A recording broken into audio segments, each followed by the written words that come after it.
Sehat ya dok? Sehat-sehat. Aduh, dari Aceh, dari Medan, dari Jakarta ya tadi Dokter Munte.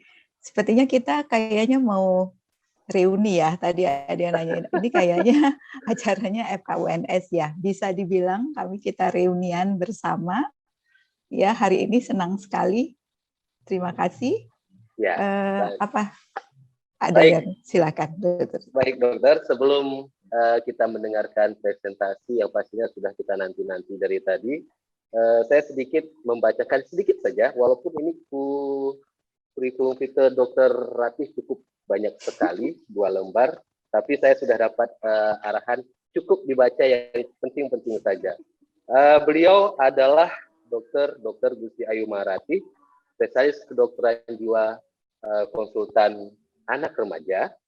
Kemudian alamat beliau saat ini berada di Surakarta, Solo. Kemudian riwayat pendidikan mungkin bisa dibaca juga, ya, cukup banyak. Kemudian riwayat pekerjaan, beliau saat itu masih menjadi staf pengajar di FKUNS dan staf medis di Rumah Sakit Dr. Mawardi Surakarta. Beliau adalah guru yang favorit juga bagi kami, bagi saya selaku muridnya. Kemudian karya tulis beliau banyak sekali jika saya tidak nampak banyak sekali. Tapi yang paling kami ingat betul, walau buku itu sangat kecil, sejak masuk kuliah sampai dengan selesai pendidikan, kami masih ingat dan masih pegang buku itu, yaitu buku Psikiatri Komprehensif. Penerbitnya PGV, dan itu buku sangat kami sukai sekali dan kami baca. Baik, tidak menunggu lama lagi, kami persilahkan Bunda Ratih untuk menyampaikan materinya. Waktu dan tempat kami persilahkan. Oke, terima kasih Dokter Insan. Saya share screen ya. Oke, kenapa freeze ya? Ya, oke. Sekali lagi terima kasih Dr. Ivan. Yang saya hormati guru saya Prof. Fanani, terima kasih kita akhirnya berhasil mewujudkan pengabdian masyarakat yang diminta oleh Prof. Taat. Terima kasih. Saya mulai. Assalamualaikum warahmatullahi wabarakatuh. Salam sejahtera. Om Swastiastu, Namo Buddhaya, salam kebajikan. Saat ini atau nanti ke depan saya akan membawakan sedikit bagaimana sih manajemen stres yang sudah disampaikan tadi oleh Dr. Munte, kemudian Dr. Ivan, selanjutnya pendekatan psikoneuroimunologi. Saya Hai, saya Maharati, saya seorang psikiater anak. Jadi gayanya nanti kayak seorang guru, ya. Tidak tepat kalau Dr. Insan mengatakan bahwa saya itu idola, tapi dosen yang killer, guru yang galak, itulah tanggapan mereka. Ya, semoga itu bukan hal yang kurang baik, tapi mampu mendorong. Di sini kita alumni lulusan UNS, sama-sama kita ingin memajukan psikiatri Indonesia, gitu ya. Baik, saya akan mulai ya. Kita gangguan jiwa itu hampir semuanya ya terkait stres ya. Kita tahu gangguan mental itu banyak bipolar, adiksi bahkan ya, schizophrenia, PTSD, OCD ya. Post traumatic stress disorder yang katanya saat ini meningkat. Apa sih yang nanti kita bahas? Kita bahas tentang stres, distres, deteksi stres, dampak stres, dan latihan. Yang terakhir berupa workshop, latihan menghadapi stres. Oke. Nah, ternyata kita judulnya adalah manajemen stres di era COVID, di era new normal ya, tentunya pasca COVID yang tapi masih tetap tentunya ada mengancam. Nanti kita semoga kita nggak kena gelombang ketiga Karena ternyata gangguan yang kita dapatkan dari COVID ini dikaitkan dengan kecemasan dan juga gangguan mental tinggi sekali. Di Amerika nih COVID menyebabkan ansietas tuh hampir 75% tuh mengalami kecemasan ya. Kemudian di antara mahasiswa tinggi gangguan depresi, cemas, dan ada yang membahayakan adalah ide-ide bunuh dirinya juga tinggi 11% ya. Dan kita memperingati tanggal 10 September kemarin, 10 atau 11 saya lupa, hari awareness terhadap bunuh diri ya kita, karena didapatkan tinggi sekali angka bunuh diri di masa dulu dan juga bertambah di masa pasca COVID ini atau saat COVID itu. Bagaimana dengan anak remaja? Ternyata juga tinggi ya ansietas, dan lebih bahayanya lagi kita lihat ternyata lebih banyak pada gadis gitu, anak remaja perempuan gitu. Ada ansietas, depresi, gangguan tidur, penarikan dari keluarga, perilaku agresif. Ini enggak ketahuan kenapa dia bisa marah-marah seperti itu. Orang tua nggak ngerti bahwa dikiranya nih anaknya puber aja gitu. Dikira anaknya puber padahal dia mengalami gangguan akibat COVID-19 ini ya. Anak-anak juga didapatkan tinggi sekali dibandingkan dengan 2017 ya, ini di Inggris ya.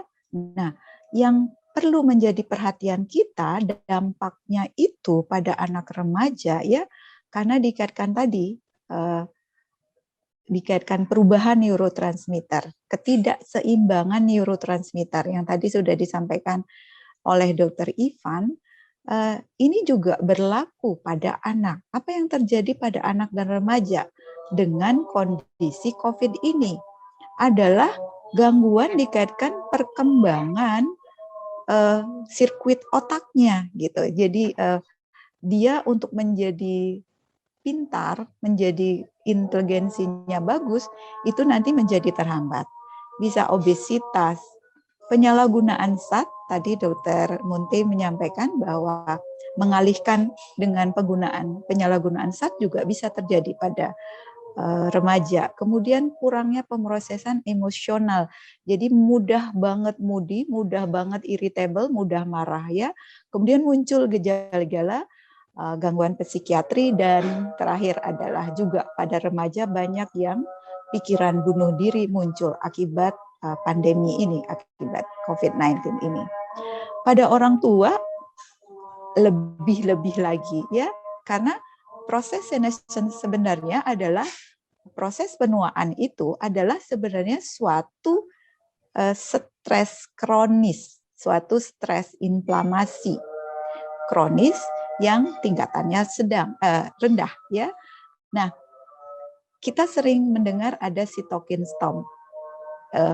Usia lanjut ini akan mempunyai kans atau kemungkinan untuk menjadi cytokine storm dan munculnya gejala gangguan psikiatri yang lebih berat pada orang tua. Nah, pada tenaga kesehatan ya, hampir 90% mengalami ansietas. Ini di India. 90% mengalami ansietas, depresi, dan juga penurunan kualitas hidup. 90% lebih. Nah, tadi munculnya gejala tadi itu, Dr. Ivan ngejelasin sudah lengkap banget tadi, tapi secara ringkasnya, intinya munculnya psikopatologi itu melibatkan ya komponen biologi pada orang tersebut atau individu tersebut.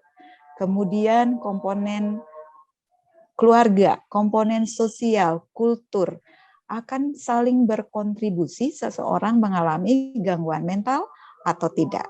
Contohnya salah satu nanti yang muncul akibat sequelae dari komponen biologinya mengalami COVID ini akan muncul gejala psikiatri yang lain, bisa depresi, bipolar, atau bipolar disorder, PTSD, Post Traumatic Stress Disorder, psikosis, obsesif kompulsif, epilepsi, dan Alzheimer. Jangan lupa, semakin banyak orang tua yang memunculkan gejala Alzheimer akibat post-COVID ini, dikaitkan dengan gangguan-gangguan tadi yang dikaitkan dengan imunologi, dikaitkan dengan neurotransmitter yang mempengaruhi sel, ya. Dan komponen psikososial di sini juga sangat penting, dikaitkan dengan PPKM, ya, saling berinteraksi dengan HPA-ASIS, suatu respon stres, ya. Nah, ini dia apa yang akan terjadi dikaitkan dengan COVID tadi yang terakhir, ya, saling berinteraksi, adanya COVID, adanya maksudnya ketakutan terhadap COVID, isolasi. Ini yang dimaksud adalah yang psikososial tadi, ya, kebosanan, ketidakpastian, kapan berhenti COVID-nya. Apalagi baru-baru lagi nih ada muncul varian baru. Ini yang akan memicu. Seperti tadi disampaikan oleh Dr. Insan juga, bahwa aduh, vaksin jangan-jangan nanti bikin tambah stres gitu ya. Nah, ini nanti akan berpengaruh, perubahan makan, perubahan tidur, gangguan psikiatri ya, kecemasan, perasaan khawatir, kemudian penyalahgunaan alkohol, penyalahgunaan zat, kemudian relapse-nya, gangguan mental yang sudah ada, ya, yang sebelumnya sempat sembuh. Ini yang mempengaruhi. Dan juga angka, kembali lagi saya menekankan, banyak kejadian peningkatan angka bunuh diri di setelah pasca atau pandemi, saat pandemi COVID. Salah satu contohnya yang saya temukan pada anak dan remaja, terutama remaja, adalah gangguan bipolar disorder ini semakin banyak. Yang dulunya belum muncul menjadi muncul, yang sudah ada kembali ada atau relapse, ya, menjadi tambah berat. Kita tahu bahwa bipolar disorder ini interaksi gangguan secara genetik, lingkungan, dan neurokimia. Dan peranan daripada lingkungan adalah kehidupan stres. Tadi Dr. Ivan menyatakan saat dalam kandungan, saat lahir, saat menjalani kehidupan, suatu peristiwa kehidupan yang penuh trauma sangat mempengaruhi perkembangan gangguan ini. Secara neurobiologi, kita tidak bisa lepas tadi disampaikan irama sirkadian. Di sini adalah rangkaian irama sirkadian, suatu stres sistem, yaitu HPA-ASIS, adanya inflamasi kronik, adanya inflamasi yang diakibatkan oleh COVID-19 ini, kemudian nanti akan mempengaruhi disfungsi mitokondria yang saling berkaitan, membentuk lingkaran yang untuk menjadikan seseorang memunculkan gangguan bipolar ini. Kita menginjak ke stres, ya. Tadi stres sudah banyak dijelaskan Dr. Ivan, ya. Nah, stres itu saya tegaskan sekali lagi bahwa stres itu enggak hanya psikososial loh, tapi stres fisik. Apa itu stres fisik? Infeksi sendiri itu stres fisik. Udara terlalu panas, udara terlalu dingin, intinya lingkungan. Kemudian yang dikaitkan kimia. Jadi semua berpengaruh gitu. Itu stres juga, tapi sementara mereka mengira bahwa stres itu hanya psikologis gitu. Saat seseorang menghadapi stres apapun, ya, stres psikologis, stres fisik, tubuh akan melakukan respon untuk mengadaptasi stres tersebut. Organ-organ yang terlibat ada tadi SAM, ya, simpatoadrenal aksis yang sudah disampaikan Dr. Ivan tadi, yang memodulasi, memicu perangsangan organ-organ untuk teraktivasi lebih lanjut sehingga memunculkan gejala. Nah, dalam fase adaptasi tersebut ada 3 fase disebut menurut Sili tadi sempat disampaikan oleh Dr. Munte juga, ada 3 fase. Ada fase alarm, ada fase resisten terhadap stres, dan fase exhaustion, kelelahan. Nah, di fase awal ini semua akan dimodulasi simpatis ya. Tadi secara hormon sudah dijelaskan oleh Dr. Ivan dengan jelas sekali. Kemudian fase resisten. Di sini tubuh bertahan terhadap stres itu memunculkan adaptasi.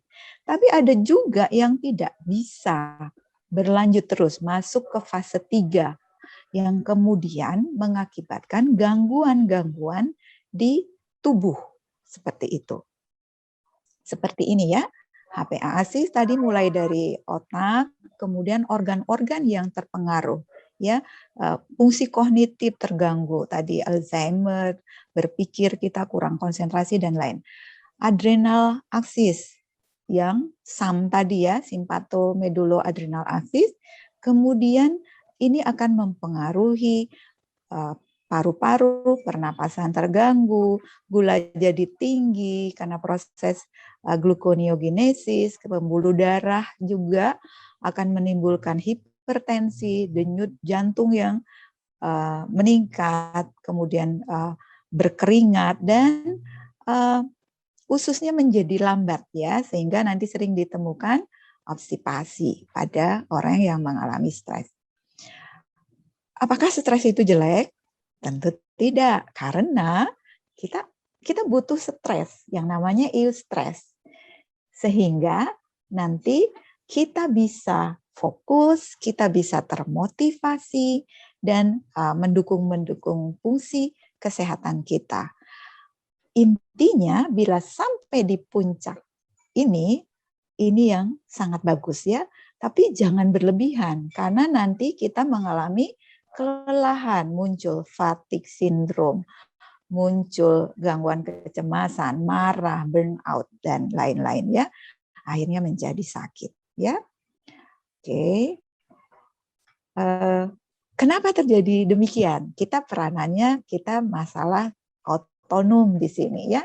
Saat normal antara simpatis dan parasimpatis itu pencapaian keseimbangan fungsinya. Bila kita ada stres, akan terangsang simpatis ini. Tapi kemudian tubuh akan beradaptasi, muncul homeostasis ya, yang terpengaruh tadi organ-organ dari mata, dari pembuluh darah dan lain-lain.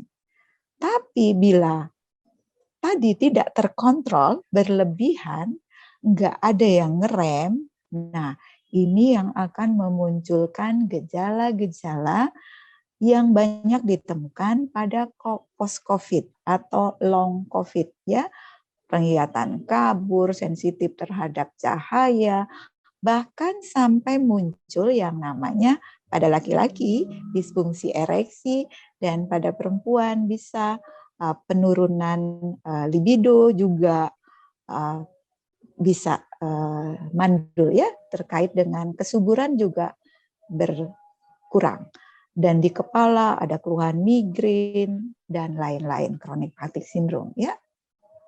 Nah, ini yang terjadi kalau stres yang kita alami, ada nggak yang traumatic stress akibat COVID?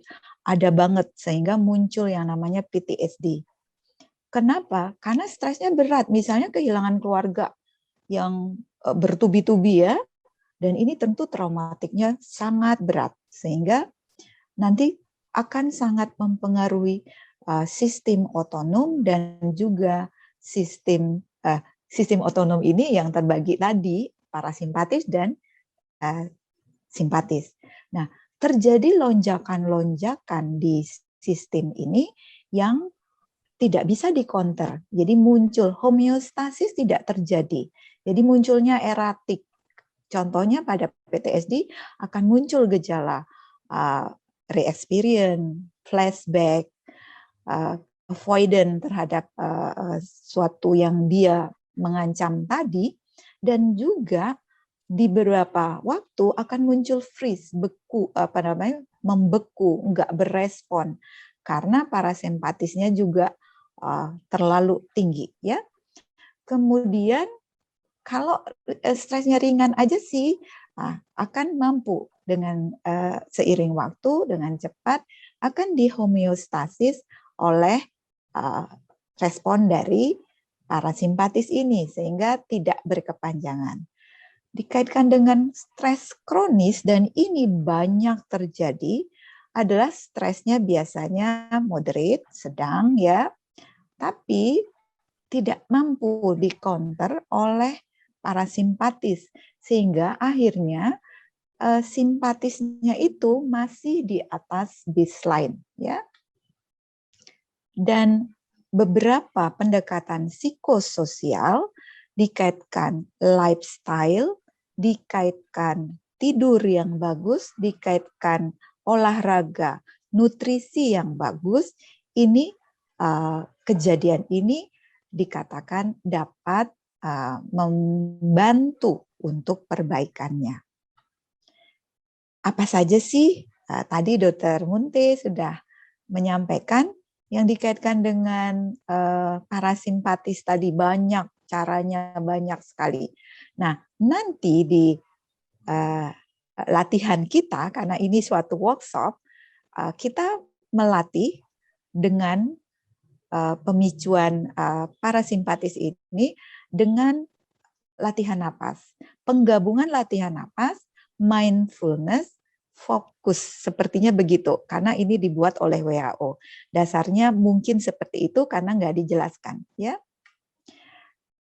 untuk mencapai kesehatan mental secara umum, ya kita bisa nih dikatakan latihan olahraga, kemudian latihan kognitif, mengisi teka-teki silang yang paling mudah, kemudian tidur yang bagus, kemudian nutrisi yang baik, stress management yang kita bahas hari ini, dan tetap terhubung secara sosial dengan teman-teman di lingkungan kita, meskipun saat ini masih dengan online. Ya, olahraganya, saya kan nggak bisa olahraga yang berat-berat, zaman COVID saya masih takut tuh.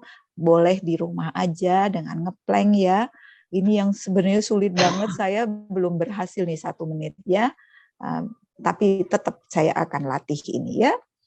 Nah, pola hidup lifestyle yang tadi inginnya terhubung terus-menerus dengan lingkungan sosial, akibatnya kita naruh HP di kamar, sehingga ini akan mempengaruhi kualitas tidur kita ya. Penting sekali terkait dengan irama sirkadian tadi adalah yang dikeluarkan oleh HP kita, oleh gadget kita adalah blue light yang sangat mempengaruhi. Ya, jadinya bisa menimbulkan insomnia, gangguan tidur, depresi, inflamasi sendiri bisa, dan itu nanti kita akan dibuat menjadi stres kronis yang kita tidak sadari ya. Jadi hindari gadget berlebihan sehingga nanti kita terjaga ya, dikaitkan dengan irama sirkadian. Begitupun kita kehilangan tidur, waktu tidur yang berkualitas.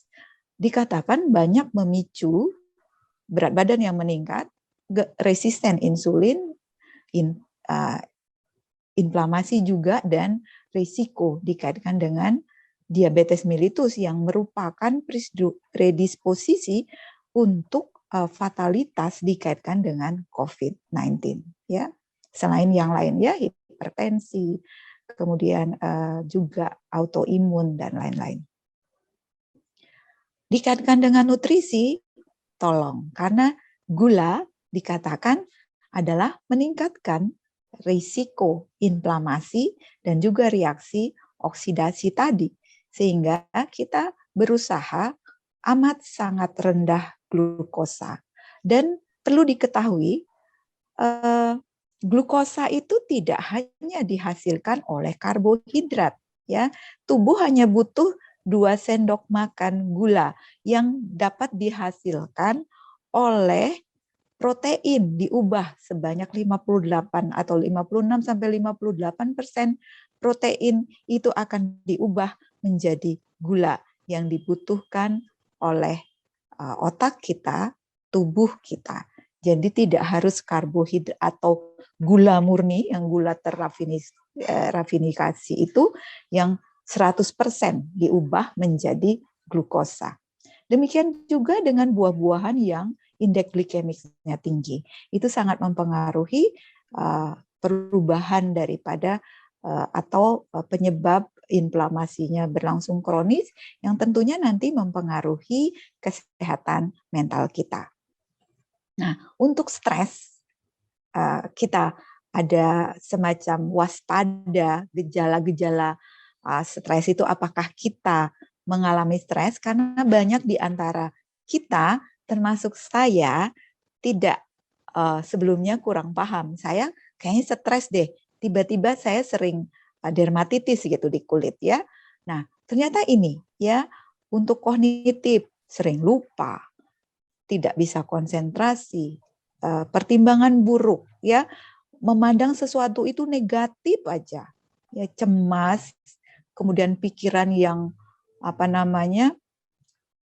berlomba-lomba. Pada pasien mengatakan pikiran saya tuh kayaknya terpacu kayak gitu ya.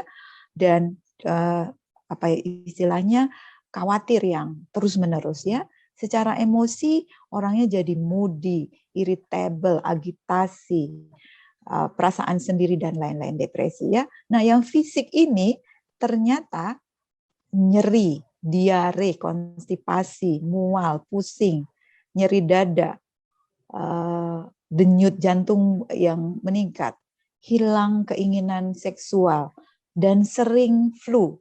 Perhatikan ini. Jangan-jangan kita ada stres loh ya. Dan juga dikaitkan seseorang yang nunda-nunda pekerjaan, termasuk saya ya, ini ya prokrastinasi, menggunakan alkohol, menggunakan rokok, dan menggunakan zat atau obat-obatan untuk rileks. Ini jangan-jangan faktor perilaku yang muncul akibat kita mengalami stres. Ya, selain tadi tidur dan juga makan kita bisa sedikit, bisa banyak ya.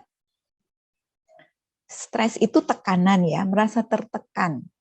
Bisa penyebabnya tadi Dokter Irfan ada scoring, dan ini kita bisa yang berat secara mudahnya, bisa yang berat kita terusir dari rumah, nggak mampu secara ekonomi, ada kekerasan dalam rumah tangga atau yang lain. Atau bisa juga yang kecil ya, pertengkaran dalam keluarga, masa depan tidak pasti, curiga orang lain melakukan sesuatu yang buruk terhadap kita. Ya, mengalami sakit tadi ya, juga anak-anak tidak sekolah juga menimbulkan stres ya. Dan fisiknya seperti tadi disampaikan ya, semua tubuhnya dari atas, sakit kepala, gatal yang tadi saya sampaikan ya, dada seperti tertekan. Tadi juga selera makan, kemudian bisa juga yang tadi kita ulang ya, tidak fokus, mudah marah, tidak bisa duduk tenang, kemudian sulit tidur, sedih, khawatir, menangis, merasa sangat lelah. Itulah tanda-tanda kita mengalami stres. Dan saat kita mengalami stres, kita mudah terpancing, kita mudah emosi, kita mudah marah-marah, kita mudah tidak fokus pada kegiatan kita. Itu karena pikiran dan perasaan kita yang tadi menghantui, yang merupakan bagian dari gejala stres yang kita hadapi. Ya, kapan kita butuh dokter atau psikiater ya? Nah, untuk gejala yang ringan tadi kita lihat 2 minggu. Apakah kita mengalami hal-hal yang tadi saya sebutkan, tapi nggak terlalu terganggu dalam pekerjaan, boleh nanti kita latih yang latihan dikaitkan dengan manajemen stres tadi, ya, akan sangat membantu, ya.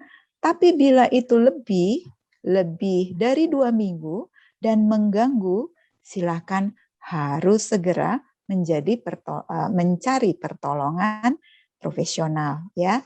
Oh ya, saya sampaikan juga ada kuesioner yang dikirim untuk semua yang saya hormati di sini, peserta teman-teman senior, dikirim link yang di sana menilai apakah kita mengalami stres level stresnya berapa, apakah kita mengalami depresi, apakah kita mengalami ansietas, apakah kita mengalami insomnia.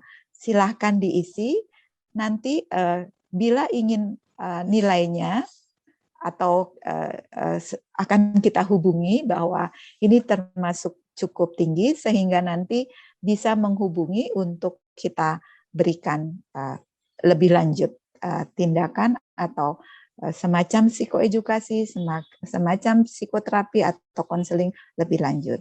Nah, manajemen stres ini ternyata juga sudah menjadi perhatian WHO ya. Cara mudahnya yang tadi saya sampaikan bahwa yang ringan ini bisa nih dengan cara grounding, melepaskan diri, bertindak sesuai nilai, memberi ruang, menghidupi, berbuat baik ya. Alat-alat yang untuk menangani stres ringan tadi groundingnya. Apa sih grounding? Grounding itu adalah menstabilkan saat badai emosi yang muncul dari pikiran dan perasaan kita. Ya, dengan merasa pikiran dan perasaan tadi, kita menenangkan diri. Ya, dengan cara tadi nanti kita ajarkan mendorong kaki, meregangkan otot, bernapas dan berfokus kembali dan menghidupi dunia di sekitar. Itu nanti di latihannya kita akan ada itu. Nah, ibaratnya kalau kita sebut badai tadi yang dikatakan badai emosi yang muncul dalam bentuk kemarahan, dalam bentuk kekhawatiran. Bayangkan kita lagi di atas pohon, ya, ada petir menyambar. Tentu aja kita turun ya, kita turun supaya kita nggak terkena petir. Kita turun, cari tempat yang aman sehingga kita bisa terhindar dari badai tersebut. Ya, kemudian dikatakan tadi menghidupi, ya, apa sih yang kita hidupi sambil kita terbawa suasana yang tadi, mengenali perasaan tadi, kita bisa fokus pada pekerjaan kita, fokus pada kegiatan kita, misalnya minum, kita fokus di minum tersebut, ya. Nanti ada latihannya di mungkin yang lebih lanjut ya, karena kalau yang nanti karena keterbatasan waktu, saya nanti akan fokus ke grounding saja. Ya. Kemudian melepaskan diri. Melepaskan diri dari apa? Dari terpancing emosi yang tadi. Dari perasaan sulit, dari pikiran yang menghantui kita tadi. Ya.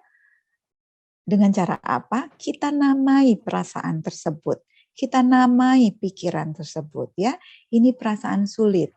Ini rasa sesak di dada saya. Ini tentang masa lalu saya, demikian ya. Kemudian fokus kembali kepada apa yang Anda kerjakan atau aktivitas apa yang Anda lakukan, gitu ya.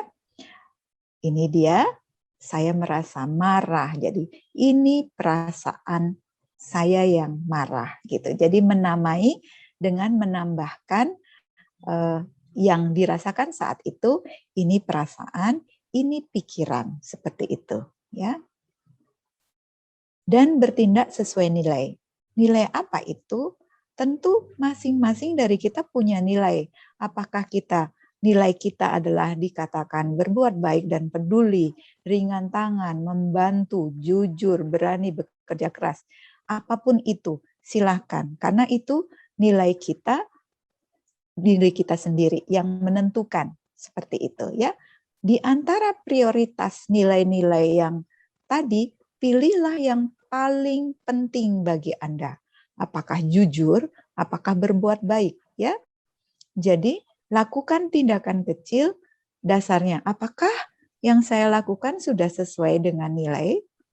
Apakah itu mendekati nilai saya atau menjauhkan nilai saya? Misalnya tadi ya, bijak, tenang, peduli, atau menjauhi, menjadi marah, nggak bijak, ya. Seperti tadi dikatakan, saya dikatakan galak gitu ya oleh dokter Insan gitu ya. Kita mendekati nilai kita gitu. Tapi kalau bawaannya kelihatan galak, ya tolong dimaafkan gitu ya. Tapi intinya kita ini tadi, kita punya nilai bahwa kita bertanggung jawab terhadap tugas kita. Silakan ya, kita mendekati nilai kita. Sehingga harapannya dalam menangani stres tersebut ada bantuan yang tadi dikatakan oleh Dr. Munte bahwa spiritual dan agama sangat membantu apakah kita akan mendekati nilai kita yang kita sudah tetapkan. Kemudian berbuat baik. Berbuat baik yang dimaksud di sini adalah menyayangi diri kita, ya, dengan merasakan, menamai tadi. Kalau sudah tidak berhasil, kita berbuat baik. Kita maafkan diri kita. Tadi Dr. Munte sudah menyatakan, maafkan. Artinya begitu kita memaafkan, kita mencintai diri kita sendiri. Kita kalau sudah mencintai diri kita sendiri, bukan narsis ya, tapi mencintai diri sendiri adalah bekal untuk menolong orang lain sehingga kita mampu berbuat baik dalam hal ini ya. Ini dia ya yang kita maksud mencintai diri sendiri, memaafkan diri sendiri karena merasa lemah, merasa jahat, merasa gila, selalu berbuat salah gitu. Intinya seperti itu ya. Oke. Yang terakhir, alat kelima bila kita tidak berhasil. Kita tadi sudah merasakan pikiran, merasakan perasaan, kemudian menamai. Nah, yang satu lagi alatnya adalah memberi ruang. Tentu kita menaruh di tubuh kita. Kita maksudnya kita hubungkan ke tubuh kita. Contohnya kita dengan langit ya, dengan langit. Sebagaimanapun petir menyambar, ada masa di mana akan tenang badai petir tersebut. Begitupun badai emosi di kita. Kita memberi ruang ada di situ. Bila kita sudah tidak mampu, beri ruang sehingga nanti ada tempat ya. Memberi ruang itu dengan cara mencontohkan tadi yang bila kita tidak berhasil melepaskan diri dari hal tersebut. Beri ruang itu di tubuh kita itu adalah dengan cara memperhatikan ya ruang tersebut yang dimaksud di tubuh itu memperhatikan bentuk, ukuran, suhu dari badai pikiran perasaan tersebut. Perhatikan bentuknya, bila bisa kita ukur ya, ukur suhunya juga, kemudian kita letakkan di dalam tubuh kita. Di mana dia? Ada tempat selalu yang dia bisa keluar masuk dari tubuh kita. Demikian teorinya. Sekarang kita memasuki latihan ya. Latihannya hanya grounding ya, karena yang lain nanti mungkin waktunya nggak cukup. Sekarang untuk semua peserta yang saya cintai, yang saya sayangi, yang saya hormati, kita melatih yang namanya grounding ya. Silakan duduk ya. Silakan duduk dengan tegak dan menutup mata Anda. Atau bila Anda tidak ingin menutup mata, fokuskan pada satu titik. Sadari dengan perasaan ingin tahu, pikiran atau perasaan apa yang hadir saat ini. Pelankan nafas Anda.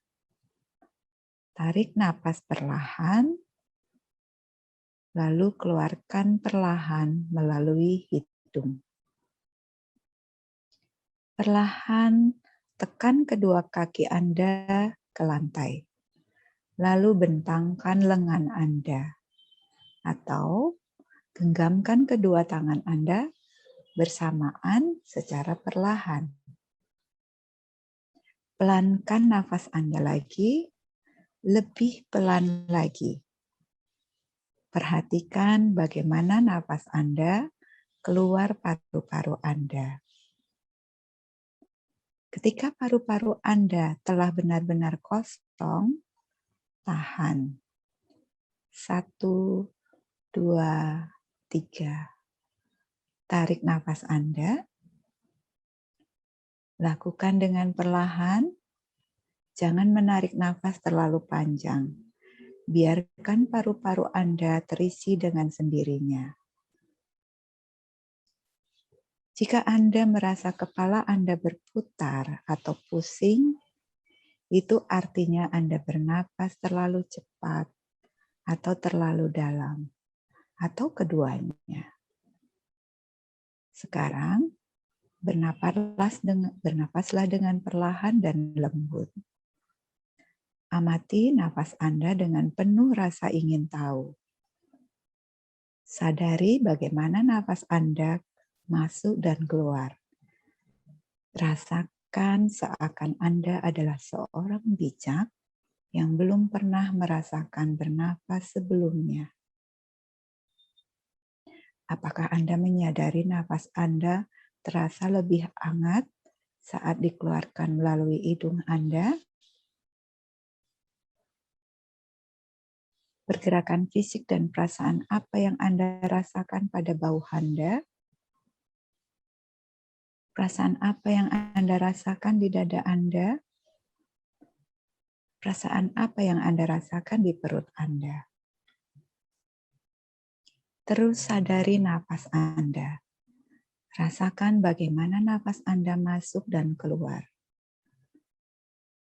Sesaat, Anda mungkin akan terdistraksi. Perhatian Anda dapat beralih kemana-mana.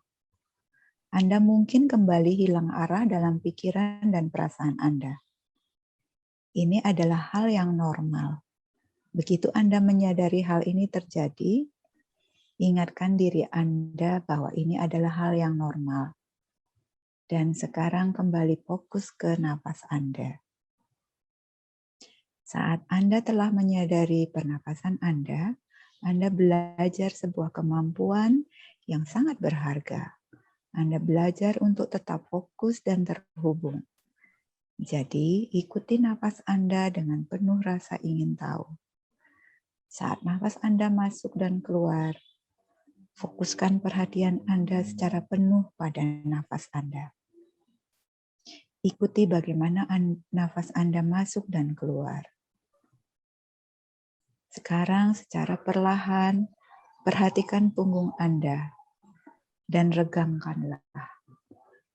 Rasakan apa yang Anda rasakan saat Anda meregangkannya. Angkat kepala Anda dan tekan kedua kaki Anda ke lantai. Sekarang bukalah mata Anda jika tadi Anda menutupnya dan buka telinga Anda juga. Lihat sekeliling dan amati dengan penuh rasa ingin tahu di mana Anda saat ini. Apa 5 benda yang Anda lihat? Apa 3 atau 4 yang Anda dengar? Saat Anda bernapas, amati bagaimana rasanya. Apa yang dapat Anda cium di udara? Amati di mana diri Anda saat ini dan apa yang sedang Anda lakukan. Buka kedua tapak tangan Anda dan secara perlahan sentuhkan jari Anda ke permukaan benda di mana Anda duduk dan amati bagaimana permukaan benda tersebut terasa dalam sentuhan Anda. Terdapat bagian dari diri Anda yang mampu menyadari apapun yang Anda lihat, dengar, sentuh, cium, pikirkan, rasakan, dan lakukan. Anda masih dapat menggunakan bagian dari diri Anda tersebut untuk menyadari pikiran, perasaan, dan juga menyadari dunia Anda. Sadari Anda sekarang dapat memilih untuk menggerakkan tangan dan kaki Anda dan ekspresi seperti apa yang Anda pasang di wajah Anda. Juga kata-kata apa yang dapat Anda katakan dan bagaimana Anda memaknainya. Gerakkan tubuh dan kaki Anda. Naikkan alis Anda dan buka tutup mulut Anda. Secara perlahan, angkat kaki Anda. Berdirilah dan lakukan peregangan. Sekarang, kembalilah duduk. Bagus sekali. Anda terus mengembangkan kemampuan yang baik dan bermanfaat. Ini akan terus kita lakukan, kita latih sebaiknya untuk penanggulangan stres ringan yang kita hadapi. Untuk yang 4 tadi, yang punyanya WHO tadi, tidak saya sampaikan di sini karena keterbatasan waktu, tapi kita membuka kelas online manajemen stres yang nanti bisa didapatkan secara gratis dengan menghubungi email tersebut, manajemenstress2021@gmail.com. Untuk kontaknya bisa menghubungi Dr. Ines ya di HP atau WA, di WA ya, jangan ditelepon, 0813 10 844 022. Demikian yang saya dapat sampaikan. Terima kasih. Wassalamualaikum warahmatullahi wabarakatuh. Om Santi Santi Om. Saya kembalikan ke Dr. Insan. Terima kasih Dr. Ratih atas materi dan latihannya. Saya mencoba menikmati tadi, melakukan instruksi apa yang Dr. Ratih sampaikan. Yang terbayang bagi saya adalah seorang bunda yang menghubungi kepala anak didiknya. Mudah-mudahan bermanfaat.